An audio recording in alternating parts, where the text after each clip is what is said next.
California Democratic Governor Gavin Newsom was interviewed on NBC by Kristen Welker over the weekend. He was asked, is it even responsible for the Democratic Party to make Joe Biden their nominee, given fill in the blanks here?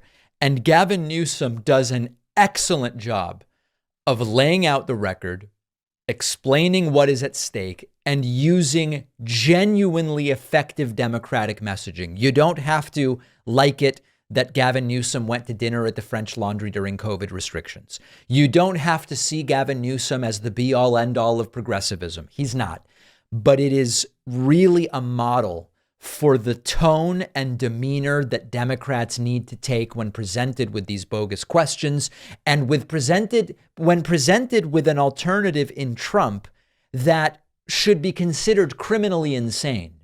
Take a look at this. A lot to discuss. Do you think it's responsible for Democrats to put him at the top of the ticket, given those concerns? Responsible? I revere his record. I mean, what he's done in 3 years has been a masterclass. Close to 15 million jobs. That's 8 times more than the last 3 Republican presidents combined. The economy is booming. Inflation is cooling. It's 0.6% more than it was in the summer of 2020. It's just 3.1%. Wait a second. We have American manufacturing coming back home, all because of Biden's wisdom, because of his temperance, his capacity to lead in a bipartisan manner, which is an underrepresented point. And so I have great confidence moving forward. So the answer is absolutely all in terms of the next 4 years of Joe Biden. These voters, though, are not complaining about his record. They're talking about concerns about his ability to beat Trump, who you've called a threat, essentially, to the democracy. But in private, we've heard a lot of his allies say publicly. In private, he is strong. He's in command. Yeah. He's forceful. Does he need to do more to show? I think he's doing everything he needs to do. I mean, he's got an extraordinary record. He's doing everything he needs to do on Ukraine at the moment. He's doing everything he needs to do to reconcile and wrestle some common sense as it relates to a bipartisan approach to address the issue of the border, where the Republicans couldn't take yes for an answer because they don't want to make that a political issue. He is leading. And so, no, from my humble perspective, not only the last 3 years have been extraordinary. I've been out with, as you know, on the campaign trail. I was just out in California. I've seen him up close. I've seen him from far. But here's my point.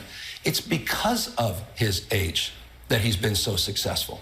It's because of the wisdom and the character that's developed over years that we have the CHIPS and Science Act, the infrastructure bill, and the... So listen, Gavin Newsom is so good at this that he's actually able to maybe for a second make you ignore the fact that there are concerns about Biden's age and his effervescence, as I used with during my interview with Cenk Uygur.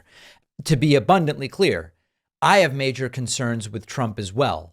There is a particular way in which, because Trump is agitated and yells and does this kind of, uppity stuff during his rallies, that Trump may seem more effervescent. But there are concerns about Trump as well. And it is absolutely the case. I mean, you just look at polling. Voters are concerned with Joe Biden's age and his energy level. But what Gavin Newsom really gets here is, what exactly is the concern based on what's been done? If you abstracted Joe Biden's term from his identity elements, which is an 80-something-year-old white guy who's lost a step since 2012. And you just had a list of accomplishments and said, does this seem like a successful presidency? Just about any Democratic voter would say, yes, absolutely. Would I have liked to have seen more? Of course. Do we still have time left? Yes, we do. But what Newsom really gets to here is that this is an extraordinarily successful presidency. And why would you then generate even more chaos by trying to replace Joe Biden? Now, Newsom is also asked about his possibility to be the replacement for Joe Biden.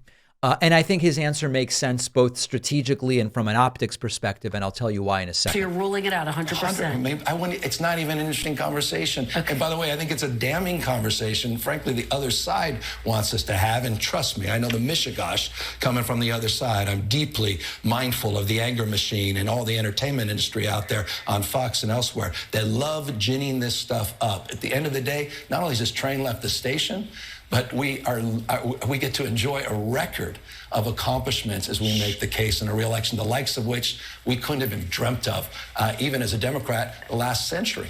So Newsom making the argument that the conversation about replacing Biden is a conversation that benefits the right and is being led by the right. That's mostly true, although there are some on the left that really want to have the conversation.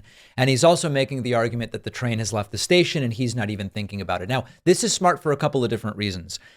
If Gavin Newsom were to acknowledge in any way the possibility of him replacing Biden or replacing Kamala Harris to run alongside Biden or any of this stuff, there is no upside whatsoever. Trust me, Democratic insiders know that if something were to happen to Joe Biden, Newsom is near the top of the list in terms of the people that should be considered. Now, the hypothetical Newsom versus Trump polling isn't particularly good, but Newsom also doesn't have the name recognition of Biden, and it's sort of like a far off hypothetical at this point in time. But it's not like it's an obvious win to replace Biden with Newsom. But everybody inside the Democratic Party knows there's a few names that would immediately come to mind if something happened to Joe Biden and he couldn't run, and Newsom is one of them. So Newsom is right from a strategic point to say, not thinking about it, it's a conversation the right wants us to have, doesn't make any sense. And like him or hate him, and I know there's people in my audience who don't like them, Newsom knows how to handle these situations.